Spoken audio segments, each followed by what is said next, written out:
is, in this case, being led by Nathan and Bob. And so, Nathan, you're on.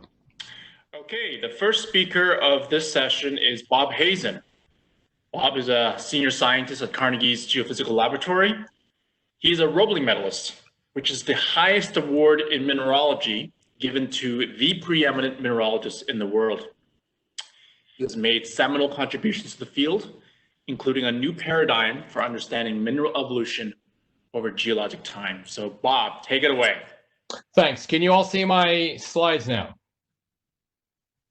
Are they up? Can you hear me? Yes, yeah, they look great. Excellent. Okay. So I'm really excited to be here. This is a delight for me to be able to kind of interact with all of you. I am going to sort of go off on a little bit of a tangent, though, because ENIGMA has gotten me to think about mineralogy in a new way, and I'll explain what I mean by that. So what I want to do today is just review this very common idea that minerals are thought to have played roles in life's origin and the transition from geochemistry to biochemistry. A second idea, mineral surfaces interact strongly with organic molecules. Third idea is that minor and trace elements, I think, may be key to understanding some of the prebiotic chemistry that we're talking about. And finally, we need to rethink what we mean by mineral species. Now, these four ideas look like they're not related to each other at all. I want to try to tie them together to give you a sense of my own thought process as I've been working on a new system of mineralogy. So this first idea is well known, that minerals played all sorts of roles as potentially as catalysts in prebiotic molecular synthesis, scaffolding and templating, molecular selection as reactants. We've seen this kind of thing, even just as protective surfaces where molecules would otherwise be delicate and easily degraded may stabilize themselves on surfaces. And so we've all seen diagrams like this where if you look at different enzymes like aconitase, you look like there's a little piece of greigite in there. So that gives you the sense there might be some connection here between the mineral world and biology. I love some of these diagrams, the idea that the early nitrogenases were based primarily on iron, and then molybdenum comes in later, and this may reflect some of the geochemical changes in Earth's surface. That's all very interesting. There are other ideas out there as well that are very important, and we're not studying these, but for example, Steve Benner's group has been thinking about, well, how do you make the building blocks and ultimately RNA? And he has papers out there that suggest maybe a borate mineral was important, or a phosphate mineral, or a molybdate. And if I'm not going to go into these at all. If you're interested, I can see the references, and it's something that's kind of fun to follow his arguments about key steps where you might actually see right there phosphate minerals come into play. Well, maybe not, I don't know. But if you're going to do this, you're going to need minerals to do it. I've been interested in chiral selection and organic selection of mineral surfaces. And again, this is something where minerals can really play a role, where it's difficult to see in many environments how you, for example, concentrate left and right-handed molecular systems. This is one possibility. So minerals could have played a role. Now, surfaces, mineral surfaces, it turns out, are really important in this regard. And for about 15 years, Dmitry Stravinsky at Johns Hopkins and I ran a laboratory where we did very meticulous studies of absorption of different molecules, molecular species, onto very carefully characterized mineral surfaces. So potentiometric titration, batch absorption, you vary the pH, you vary the concentrate of the absorbent, you vary the ionic strength of the solution, and what you can do is come up with very detailed models of different orientations and pH dependence and other sorts of things of molecules. You'll find that individual molecules can have multiple orientations, and you can see how crowding on surfaces could lead to various kinds of molecular interactions. There's lots of details here. Yet I didn't have these slides originally, but I just wanted to show you. We also thought about doing microarrays. These are test microarrays on a glass slide. We then tried the same thing on a carefully prepared chiral surface of a mineral feldspar. It's a very common rock-forming minerals in Earth's crust. So we decorated the surface using microarray technology. We had fluorescent markers, which helps us see the molecules, and then we used TOF-SIMS to analyze what went on the surface, and you could in fact look for different molecular fragments to tell you whether a series of different pentose sugars and also amino acids. So without going into any details at all, you could actually, using TOF-SIMS, distinguish between fragments that were characteristic of a pentose sugar adsorbed through TOF-SIMS. That's time of flight mass spectrometry. It's a surface technique versus fragments that were associated with amino acids. And ultimately, our idea was we could look at left and right-handed absorptions and so forth. It was a collaboration that was ill-fated because in the collaboration on this, you need to have people who are very good with microarray and very good with TOF-SIMS, and those individuals we work with turn out to be not as reliable as one would hope. But the potential for doing something like this, we talked yesterday about combinatoric approaches to looking at lots of minerals and lots of molecules. The potential is there. Okay. So that's the second idea. Mineral surfaces are interesting. Third idea is just questioning about what minerals were present during the Hadean. And in 2013, I published a list of Hadean minerals. A lot of people have been using that. And we did an update with Shauna Morrison in 2019, added a few species and so forth. And what we came up with is that a lot of the minerals that people have cited as possibly being important in origin of life were in fact present in the time of life's origin of the Hadean eon, roughly 4 billion years ago. Other minerals, Steve Benner's favored borates and molybdates, we really didn't see how you could rationalize having those. And so there were arguments in the literature about whether certain early prebiotic pathways for synthesis were possible. Could you invoke borates or molybdates and so forth? Okay, so what we realized way too late, I don't know why it took us so long, was that all of these elements that are interesting, and here just 6 elements, but you could do this for anything. And the crustal concentration of these is pretty low, a few tens to as much as 1,000 parts per million phosphorus. And that's just sort of you have. You don't have in the prebiotic earth, as far as we knew, any vanadium minerals, any distinctively cobalt minerals, borate minerals. But what you did have was you had common rock-forming minerals like olivines and pyroxenes and feldspars. And if you look at this field, you'll see that certain of these minerals concentrate, sometimes by more than an order of magnitude, these trace elements. And so that you certainly may not have a nickel mineral available to do chemistry for you, or a borate mineral. But if you have pyroxenes or feldspars or olivine present, you have mineral surfaces that are essentially ubiquitous. They're everywhere on the ocean floor. They're everywhere in shallow environments. They're everywhere on, shallow, warm ponds, if that's what you're interested in. Everywhere you look, there are going to be places where these trace and minor elements are concentrated such that there are reactive surface sites available. So all of these elements, and in fact, virtually anything you want, any kind of site you want, and it's not just having single elements. Steve Benner is asked to have a specific mineral that has a boron and a phosphorus site adjacent to each other. So he's invoking the one borate phosphate mineral that's known. Well, it doesn't matter. If you have a feldspar, then about 1 in every million surface sites is going to have a boron atom next to a phosphorus atom, just because they're trace elements that are common.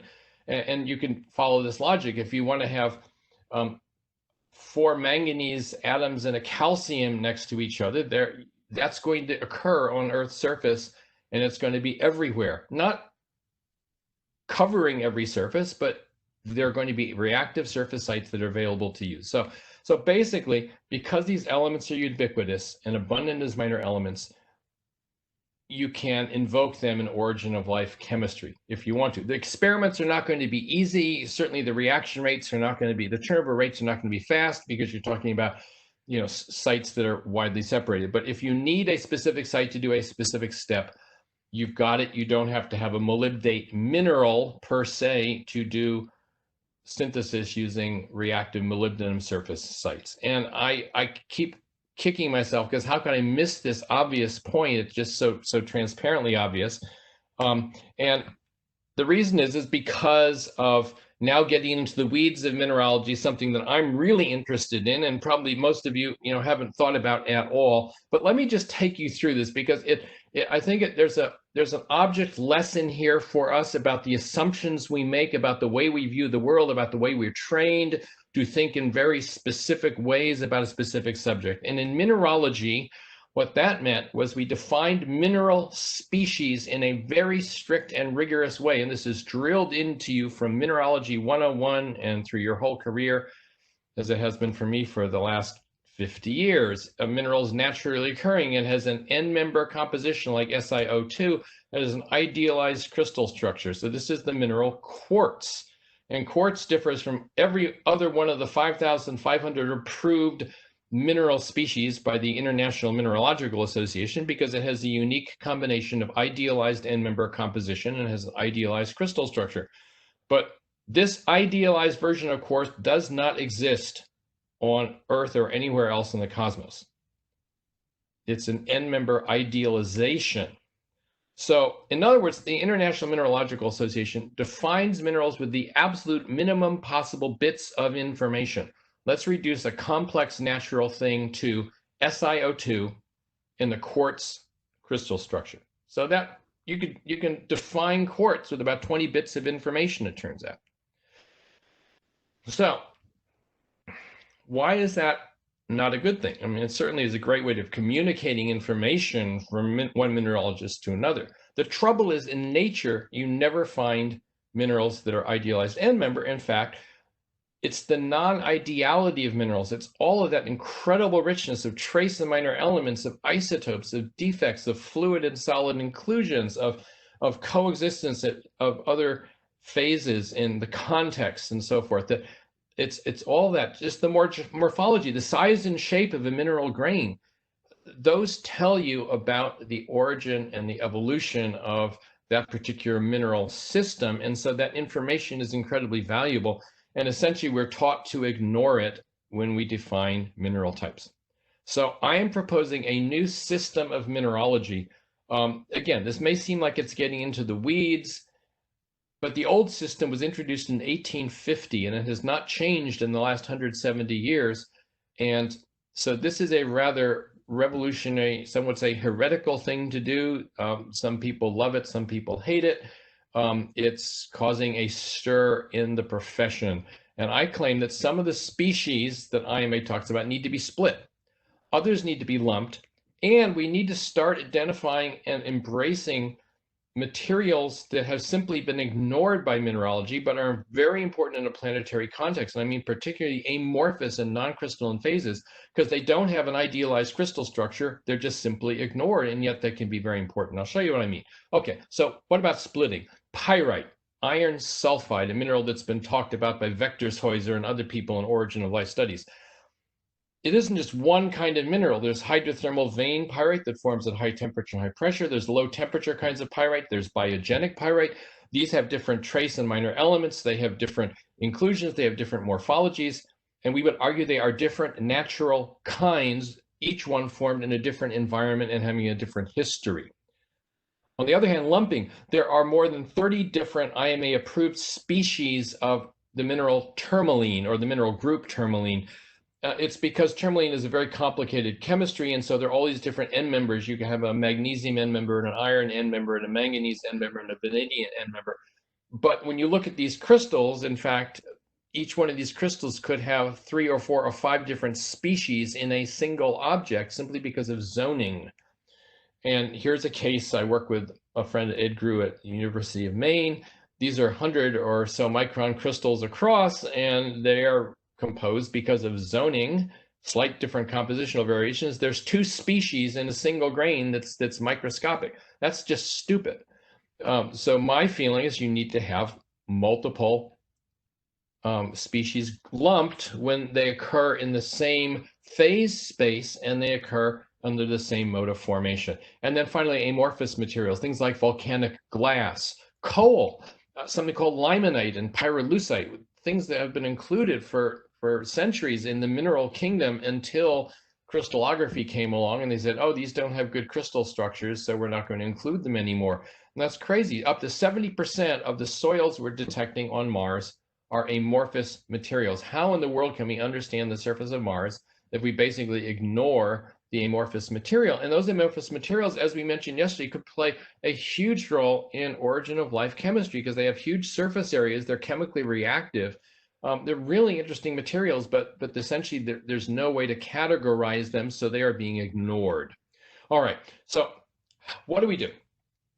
And I'm going to argue that the key to this new evolutionary system of minerals lies in multidimensional analysis of many chemical and physical attributes, the features of the system, and using natural kind clustering. This idea was proposed in 2019, an ENIGMA-sponsored paper.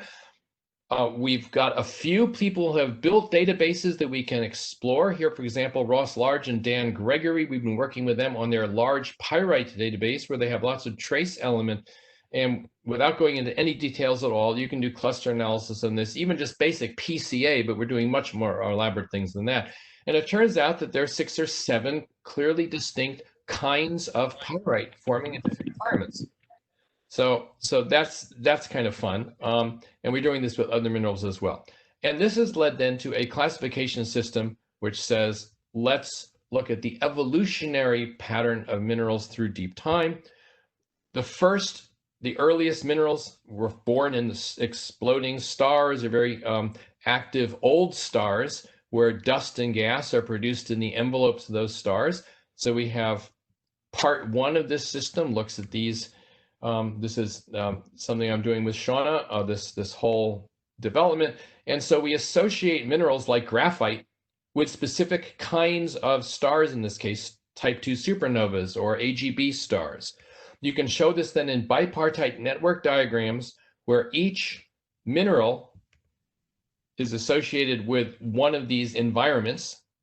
These graphs, by the way, are built by our colleague Anirudh Prabhu at RPI.